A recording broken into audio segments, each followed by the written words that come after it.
우리 수요 기도회 가운데 우리 함께 하시는 여러분들을 축복합니다. 우리가 매일 성경으로 새벽에 지금 어디를 보느냐? 창세기를 보고 있습니다. 그리고 오늘은 그 중에서 조금 중요하고 그래서 좀 깊이 다루고 싶은 본문을 우리 한번 같이 말씀을 통해 듣기를 원합니다. 창세기 22장에는 아브라함이 하나님의 말씀대로 이삭을 번제로 드리려고 하였어요. 그러니까 하나님께서 이삭을 시험하시는 거죠. 그의 믿음이 어느 정도까지 올라왔는지. 네. 하나님께서 그 아브라함에게 네 독자 이삭을 뭐하라는 거예요? 내가 지시할 산에다가 번제로 바치라. 아브라함이 그 즉시 순종을 하고 다음날 일찍 출발을 하죠. 자, 아브라함이 이삭을 잡으려고 하는 그때에 하나님께서 막으시며 아브라함의 믿음을 인정해 주세요. 정확하게 우리 12장에 보면 하나님께서 떠나라 그 말씀대로 아브라함이 어떻게 합니까? 고향도 친척도 아버지 집을 떠나요. 이게 뭐냐? 믿음의 시작이에요. 이제 믿음으로 출발한 거예요. 근데 우리가 자꾸 이제 착각하는 게 뭐냐? 믿음이라고 하니까 완성형으로 생각할 때가 많아요. 그런데 아브라함을 보면은 분명히 이 믿음의 출발을 하고 난 다음에 믿음의 시작을 하고 난 다음에 그 여정 끝에 어디서 믿음의 완성이 되느냐? 바로 22장에서 완성이 돼요. 하나님께서 아브라함의 믿음을 인정해 주시는 그때. 그리고 23장에는 어떻게 되느냐? 사라가 죽어서 장례를 치르기 위해 이 가나안 땅에 온 지 62년 만에 공식적인 땅을 구입하게 되는 그 사건이 있어요. 그 당시에 통용하는 은 400세겔을 주어서 막베라 굴과 그 주변의 땅과 나무들을 사게 됩니다. 자, 그런데 이 은 400세겔이 어느 정도만큼의 금액인가? 그러니까 적당한 금액을 준 건가? 아니면은 눈탱이를 맞은 것인가? 예, 그 당시 노동자들의 그 연봉을 추정을 한데 1년 연봉을 10세겔, 10세겔로 받다라는 거예요. 그러면 지금 400세겔이면 어떻게 됩니까? 40년치의 연봉의 값인 거예요. 상식적으로 또 실질적으로 지금 비싸도 많이 비싸더라라는 거예요. 그런데 아브라함은 기꺼이 그 값을 주고 구입을 합니다. 왜냐? 그가 거류민이었고 나그네였는데 이제 아브라함이 유일하게 그 땅에서 거류민 나그네로 살다가 이제 공식적으로 그 땅을 소유할 수 있는 기회가 왔기 때문이에요. 자, 저는 이 말씀 보면서 그런 생각이 들었어요. 야, 기회가 왔는데 그 땅을 구입할 돈이 없으면은 어떡하나. 그런데 하나님께서 아브라함에게 이 물질을 주시고 거부가 되게 하신 거 이유가 있지. 이 때를 위해서 아닌가. 예? 그런 생각이 들더라라는 거예요. 아브라함은 어떠한 값을 주고서라도 얻으려고 했던 그 땅을 이제 소유하는 소유자가 되었다라는 거예요. 그래서 이제 사라의 장례도 치르고 자신의 소유로 된 땅을 얻게 되었다. 그러면 이제 뭐가 남게 됐습니까? 이삭이 장가 가는 것만 남았어요. 자, 그래서 24장의 배경이 어떻게 되느냐? 이 이삭의 결혼을 위해서 아브라함이 늙은 종을 보내면서 자신의 고향집에서 그래서 이 이삭의 아내감 데려오라고 보내는 장면이에요. 우리 한번 7절 같이 읽겠습니다. 하늘의 하나님 여호와께서 나를 내 아버지 집과 내 고향 땅에서 떠나게 하시고 내게 말씀하시며 내게 맹세하여 이르시기를 이 땅을 네 씨에게 주리라 하셨으니 그가 그 사자를 너보다 앞서 보낼지라 네가 거기서 내 아들을 위하여 아내를 택할지니라. 아멘. 이 아브라함이 지금 자신의 종을 보내는데 이 종이 걱정을 합니다. 어떤 걱정을 하느냐? 여자가 따라오지 않으면 어떻게 할까요? 그러면 내가 다시 와서 주인의 아들을 데리고 갔다가 오리이까 뭐 그런 내용이에요. 자, 그런데 이 질문에 아브라함은 여호와께서 말씀하시며 맹세하였기에 그가 사자를 너보다 앞서 보낼지라라고 말하는 거예요. 그러니까 아브라함은 믿음이 있었어요. 하나님이 뭐 한다고 했어요? 씨 준다 했으니까. 그러면 그 씨가 어떻게 됐습니까? 정말 100세가 되었을 때에 아들 이삭을 얻었고, 또 그가 22장에서 하나님께 바치라고 했을 때에 그가 이삭을 죽이려고 했을 그때에도 로마서 말씀 보면은 죽어도 산다라는 믿음을 가지고 있었다라는 거예요. 자, 그렇기 때문에 이 아브라함은 뭐라고 하는 거예요? 그러면 이삭을 위해서, 네? 결혼을 해야 씨가 생기지 않냐? 결혼해야 손자도 생기고 자식들 생기니까 이것도 뭐 하는 거예요? 하나님께서 행하게 하실 것이다 라고 하는 거예요. 그러니 걱정하지 말고 가라. 그리고 이 종을 어디로 보냅니까? 메소포타미아의 나홀의 성으로 보내요. 자, 거기 이르렀을 때에 이 종이 기도를 합니다. 하나님, 내 주인 아브라함에게 은혜를 베풀어 주시사 나로 순적하게 만나게 하소서. 자, 그런데 기도가 끝나기도 전에 순적하게 한 여자를 만납니다. 그 여자가 누굽니까? 바로 리브가예요. 그런데 이 1년의 과정을 지켜본 후에 그 여자에게 묻습니다. 네가 누구의 딸이냐? 너의 아버지 집에 우리 지금 낙타와 이 모든 것들이 같이 유숙할 그 곳이 있냐? 이렇게 물어요. 그때 리브가가 어떻게 대답하느냐? 24절, 25절 말씀 읽습니다. 그 여자가 그에게 이르되 나는 밀가가 나홀에게서 낳은 아들 부두엘의 딸이니이다. 또 이르되 우리에게 집과 사료가 족하며 유숙할 곳도 있나이다. 아멘. 여기에서 이 아브라함과 이 밀가와 나홀 그리고 부두엘의 관계가 어떻게 되느냐? 이 좀 복잡해요, 족보가. 자, 아브라함의 아버지가 누굽니까? 데라예요. 그리고 이 데라의 아들에는 세 명이 있는데 하만과 아브라함과 나홀이에요. 그런데 이 하란은 어떻게 되느냐? 먼저 죽게 되었다라는 거예요. 이 하란이 죽게 되었는데 이 하란의 자식이 먼저 있었는데 롯과 밀가와 그리고 이스가였다. 자, 그런데 아브라함의 형제 나홀이 하란의 딸 밀가와 결혼을 했는데 그때 나온 자식이 누구다? 부두엘이다. 그리고 이 부두엘의 두 자녀가 있는데 하나가 라반이고 다른 하나가 리브가다라는 거예요. 자, 그러니까 이 아브라함의 친족이 맞음을 이야기하고 있더라. 자, 이 이야기를 들은 종은 하나님을 향하여 찬양합니다. 그리고 이제 리브가를 따라서 그 집에 들어가는 거예요. 그리고 자신이 여기까지 오게 된 배경들을 쭉 이야기를 합니다. 하나님께서 리브가를 이삭의 아내로 택하셨으니 이제 결정을 해서 나로 그냥 가게 하든지 데리고 가게 하든지 해라. 그 이야기를 하는 거예요. 오늘 본문은 모든 결정을 마치고 난 다음에 이 종과 리브가가 속히 떠나려고 하는데 그 시작에 나오는 말씀이에요. 자, 배경을 이렇게 길게 이야기한 이유가 있습니다. 뭐냐? 아브라함은 왜 가나안에서 아내를 찾지 않고 이삭의 아내를 찾지 않고 자신의 고향의 친족에서 이삭의 아내를 찾으려고 했을까? 요 질문이에요. 여러 가지 이유가 있지만은 가장 큰 힌트가 오늘 우리가 읽은 본문에 나오더라. 우리 한번 같이 살펴보겠습니다. 우리 59절에서 60절 말씀 읽겠습니다. 그들이 그 누이 리브가와 그의 유모와 아브라함의 종과 그 동행자들을 보내며 리브가에게 축복하여 이르되 우리 누이여 너는 천만민의 어머니가 될지어다. 네 씨로 그 원수의 성문을 얻게 할지어다. 아멘. 뭐라고 말합니까? 우리 누이여 너는 천만인의 어머니가 될지어다.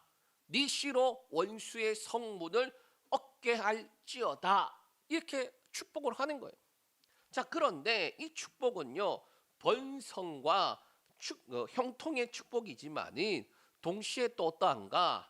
아브라함이 시험을 통과하고 난 다음에 하나님께서 아브라함에게 주신 약속과 거의 일치해요. 우리 한번 창세기 22장 17절에서 18절 말씀 읽겠습니다. 내가 네게 큰 복을 주고 네 씨가 크게 번성하여 하늘의 별과 같고 바닷가의 모래와 같게 하리니 네 씨가 그 대적의 성문을 차지하리라. 또 네 씨로 말미암아 천하 만민이 복을 받으리니 이는 네가 나의 말을 준행하였음이니라 하셨다 하니라. 아멘. 자, 이 축복을 아브라함에게 그리고 이제 이삭에게 이어지는 가운데 리브가에게도 동일하게 임하더라라는 거예요. 동일한 축복이에요.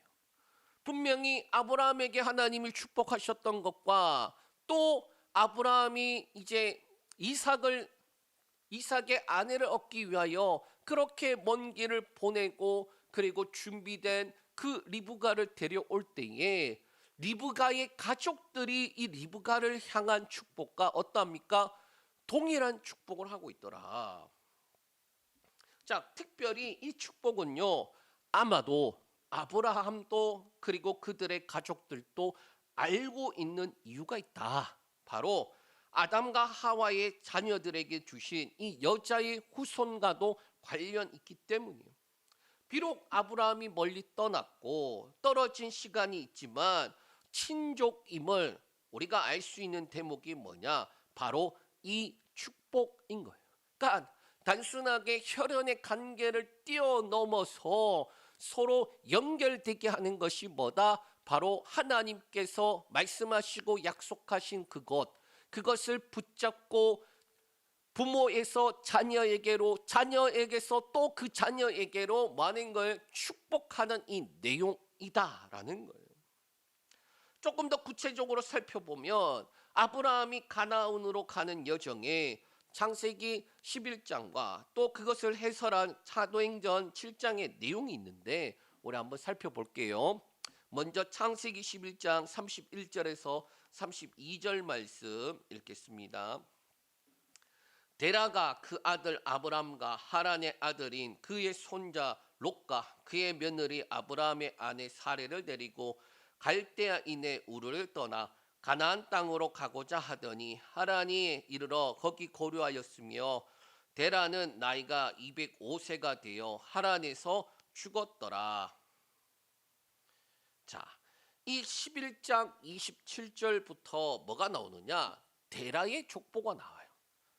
여기에서 우리가 아까 살펴보았던 아브람과 나홀과 그리고 하란, 이 아브람의 형제들, 이 데라의 아들들, 그 형제들에 대한 내용들이 나오고 또 나홀의 아내가 하란의 딸 밀각인 것까지 다 나와요. 그러니까 리브가가 자신의 집의 그 족보, 내력을 이야기하는 그 장면이 마치 창세기 11장 이 뒤에 나오는 이 데라의 족보를 이야기하는 것처럼 연상이 되는 거예요. 그리고 그 가장 윗지점에 누가 있느냐? 바로 데라가 있더라. 자, 그런데 31절에 보면 데라가 어떻게 하느냐? 아브람과 그리고 하란의 아들 손자 롯과 그의 며느리 아브라함의 아내 사라를 데리고 갈대아 우르를 떠나 가나안 땅으로 가고자 하다가 어떻게 된 것이냐? 하란에 이르렀을 때에 거기 머물렀다라고 되어 있어요. 그리고 데라는 그곳에서 머물다가 205세가 되었을 때에 죽게 되었다라고 말하고 있어요. 갈대아 우르에서 떠나서 가나안으로 가려고 했는데 가다가 하란에 멈춰버렸다라는 거예요. 그리고 그곳에서 죽었다. 사도행전 7장 2절에서 4절 말씀 보겠습니다. 스데반이 이르되 여러분 부형들이여 들으소서. 우리 조상 아브라함이 하란에 있기 전 메소포타미아에 있을 때에 영광의 하나님을 그에게 보여 이르시되 네 고향과 친척을 떠나 내가 네게 보일 땅으로 가라 하시니 아브라함이 갈대아 사람의 땅을 떠나 하란에 거하다가 그의 아버지가 죽음에 하나님이 그를 거기서 너희 지금 사는 이 땅으로 옮기셨느니라. 아멘. 자, 스데반의 이 설교 중에 시작하는데 아브라함에 대한 내용부터 시작이에요.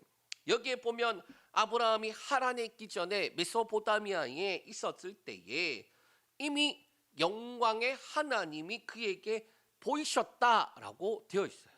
그리고 그에게 네 고향과 친척을 떠나 내가 네게 보일 땅으로 가라, 그렇게 말씀하셨다라는 거예요. 그리고 갈대아 사람을 땅을 떠나 하란에 거하다가 그의 아버지가 죽음에 하나님이 그를 거기서 너희 지금 사는 이 땅으로 옮기셨다라고 그렇게 말하고 있어요. 자, 어떻게 보면 제한적인 내용을 가지고 우리는 추측을 할 수밖에 없어요. 첫 번째, 데라와 아브라함이 갈대아 우르에서 이미 하나님의 음성을 듣고 떠났다라는 거예요. 두 번째는 데라의 아들 하란이 갈대아 우르에서 죽었는데 죽은 아들과 같은 이름의 지명인 하란에서 멈추었다라는 거예요. 세 번째는 데라는 하란에서 죽었지만 아브라함은 하란을 떠나 가나안으로 갔다라는 거예요.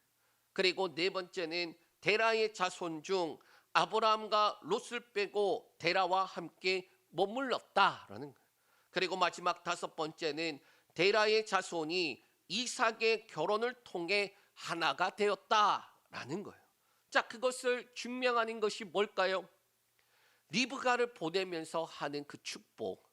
너의 씨로 인해 대적의 문을 취할 것이며 너의 씨로 인해 천만민이 복을 누릴 것이다 라고 말하는 거예요. 그러니까 이 축복으로 뭐가 연결이 되는 것입니까? 가족이 연결이 되는 거예요. 리브가는 이제 떠납니다. 먼 길을 떠나는 거예요. 가나안에 도착을 합니다. 그 떠나는 여정 속에 뭘 들고 가는 거예요? 축복을 들고 가는 거예요. 결혼을 제가 한지 생각을 해보니까 벌써 16년, 17년 차가 되었더라고요. 그러니까 벌써 그렇게 되었나 싶은데 그렇게 되었어요. 예. 그래서 결혼하는 그때가 생각을 지금 한번 해보니까 결혼하는 그때가 생각이 나요. 그날 이제 신랑 입장하는데 제가 너무 빨리 너무 당당하게 빠르게 가버려갖고 좀 충분히 이제 그 음악 나오잖아요. 그러고 가야 되는데 너무 빨리 가버렸어요. 그리고 신부 입장하는데 이제 저희 장인어른이 이제 저희 아내를 데리고 이렇게 오더라고요. 인사하고 받아가고. 그리고 저희 고향교회 목사님께서 이제 주례를 하시는데 정직하게 제가 핸드폰이 켜졌는지 꺼졌는지 이거 소리가 나면 안 될 텐데 계속 이 안주머니에 있는 핸드폰이 신경이 쓰이는 거예요. 안 그래도 정신이 하나도 없는데 목사님이 분명히 축복하는 말씀하실 텐데 뭘 하는지 하나도 안 들어오는 거예요. 자, 그런데 제가 뭘 이야기하고 싶으냐, 목사님께서 저를 위해서 기도해 주셨던 게 크게 한 두세 가지가 있어요. 첫 번째는 뭐냐, 늘 온유한 자가 되도록. 요거는 제가 사고 친 게 있어서. 두 번째는 뭐냐, 다윗이 전쟁을 치르면서 달려가면서 뭐 하느냐, 그 성벽을 뛰어넘었다라는 그 축복. 제가 기억하기로는 또 사역을 또 하는 자니까 목사로 그렇게 나가야 되는 자니까 또 사역에 하나님께서 성령 충만하여 복을 주시길, 아마 제 기억은 없지만 늘 기도해 주셨던 게 그것이기 때문에 아마 그렇게 기도해 주셨으리라 생각을 해요. 그 말씀과 약속을요, 옛날에 들었던 내용이고 늘 기도해 주셨던 내용이고, 그리고 그것을 기억이 흐릿흐릿해져 가면서도 늘 생각하고 있는 이유가 뭐냐, 주의 종으로 통하여서 축복해 주는 이 축복이 내 안에서 늘 이루어지길, 그렇게 기도하는 거예요. 아마도 목사님이 나중에 더 연로하셔서 그래서 기억이 흐릿흐릿해져 가는 그때가 돼서 제가 가서 목사님 앞에 목사님 기도해 주세요 그렇게 하신다면 똑같은 기도를 해주시지 않을까 그 생각이 드는 거예요. 리브가가 축복을 받아 들고 가요. 그 축복은 위에서부터 계속해서 내려오는 말씀이에요. 하나님이 아브라함과 그리고 또 하란에 있었던 그 가족들 분명히 시간과 거리가 떨어져 있지만은 그들을 하나 되게 하는데 뭐가 하나 되게 합니까? 축복이 하나 되게 하더라. 그리고 그 축복이 이삭의 가정으로 흘러가는 것을 봅니다. 그 흘러가는 가정의 여정이 리브가가 떠남으로부터 나오더라라는 거예요. 먼 길을 걸어서 가나안에 도착을 합니다. 63절에서 65절 말씀 읽겠습니다. 이삭이 저물 때에 들에 나가 묵상하다가 눈을 들어 보매 낙타들이 오는지라. 리브가가 눈을 들어 이삭을 바라보고 낙타에서 내려 종에게 말하되 들에서 배회하다가 우리에게로 마주오는 자가 누구냐. 종이 이르되 이는 내 주인이니이다. 리브가가 노울을 가지고 자기의 얼굴을 가리더라. 아멘. 63절에 이삭은 날이 저물 때에 들에 나갔어요. 그리고 여기에 묵상하다라고 되어 있는데 사실은 여기에 여러 가지 의미가 있어요. 나가서 정말 말씀을 묵상하든지 또는 산책을 하든지 바람을 쐬든지, 그러나 중요한 것은 날이 서늘할 때 그때에 나갈 이유가 없는데 나갔다라는 거예요. 그리고 이 단어보다 더 중요한 것이 뭐냐, 이삭이 의도를 가지고 밖에 나간 것이 아닌데 무심코 눈을 들어보니 뭐가 보였다? 낙타들이 오고 있다. 또 리브가도 어떻게 합니까? 무심코 눈을 들여보니 누가 오고 있습니까? 저 멀리서 사람이 오고 있더라. 그래서 65절에 종에게 묻습니다. 들에서 배회하다가 우리에게도 마주오는 자가 누구냐? 예, 저의 주인입니다. 그리고 리브가는 노울을 가지고 자기의 얼굴을 가려요. 왜 얼굴을 가립니까? 자신이 이삭의 아내가 될 자라는 것을 나타내는 거예요. 여기서 중요한 게 뭡니까? 마침 서로 그렇게 마주하게 되는 거. 이렇게 고개 숙였다가 들었는데 보이고 저쪽에서도 고개 숙였다가 들었는데 보이고, 그들이 그렇게 하나 되는 그 시점에 하나님께서 중매를 서주시더라. 말씀을 정리합니다. 오늘 말씀을 보면 아브라함이 왜 종에게 자신의 친족에게 가서 이삭의 아내를 데려오라 그렇게 하는지 나오는 대목이에요. 바로 같은 말씀과 약속을 가져서 그 말씀과 약속이 이루어지도록 새로운 가정에게 이어가게 하는 거예요. 천만민의 어머니, 대적의 문을 얻을 자, 이게 여자의 후손에 대한 약속이고 그 약속을 이어갈 자로 축복을 하는 거예요. 이제 리브가가 사라를 이어져 가는 그 길에 들어섭니다. 우리가 신앙생활할 때 참으로 중요한 것이 있어요. 뭐냐? 신앙생활은 나는 잘하는데 우리 자녀들이 신앙생활 안 하는 가정들이 꽤 있어요. 예? 부모의 세대에서는 신앙생활 참 잘하는데 자녀들이 신앙생활을 안 하는 데가 꽤 많이 있어요. 부모들이 그렇게 열심히 말씀과 약속과 하나님 앞에서 충성과 봉사와 헌신을 하는데 자녀들이 하나님 앞에 있지 않고 세상에 가 있는 경우들이 꽤 많이 있어요. 여러분, 하나님 앞에 우리가 중요한 것 중에 하나가 뭐냐? 주를 위해서 하는 것들도 중요하면서 동시에 가르쳐 지키는 일도 중요해요. 그것을 전수라는 단어로 쓸 수 있는데 우리에게 주신 그 축복이 기억이 흐릿흐릿해진다 할지라도 뭐 하는 거예요? 자동으로 나와야 되는 거예요. 그리고 그것을 어떻게 해서든지 다음 세대에 이어주는 것, 그 일들을 감당해야 돼요. 믿음이 다음 세대에 잘 전수가 되어야 하는 거예요. 여러분, 예수님께서 마태복음 28장에 대명령을 하셨을 때 두 가지 말씀하십니다. 첫 번째, 제자를 삼으라라는 거. 두 번째, 뭐 하는 거예요? 가르쳐 지키게 하라라는 거예요. 제자 삼는 일은 열심히 하는데 가르쳐 지키게 하는 일 잘 생각하지 않아요. 제자 삼는 것만큼 중요한 게 가르쳐 지키는 일이다. 가정에서 자녀들에게 말씀과 약속을 가르치고 그리고 그것이 잘 전수되게 하는 것 중요합니다. 교회에서도 동일해요. 제자 삼는 일, 그 일만큼 중요한 것이 뭐다? 가르쳐 지키게 하는 거예요. 다음 세대에 또 다음 세대에 우리에게 주신 그 말씀과 약속을 잘 붙잡고 마는 거예요. 가르쳐 지키게 하는 일이에요. 주님 다시 오시는 그날까지 우리가 이어가야 될 일이에요. 아브라함과 그 가정에 지금 많은 것입니까? 동일한 축복이 흘러가는데 그것이 이삭과 리브가를 통하여 하나가 되어 큰 줄기로 이제 흘러가기 시작하더라라는 거예요. 저와 여러분 또 마찬가지입니다. 각 가정에 하나님께서 주시는 말씀과 약속, 그리고 그 말씀과 약속들을 통하여서 인생을 살아가면서 하나님을 경험하고 하나님께서 응답하시고 하나님께서 우리의 삶을 복되게 하신 것들을 누리고 계시다면 그것을 어떻게 해야 됩니까? 자녀들에게 전수해야죠. 가르쳐야죠. 지키게 해야죠.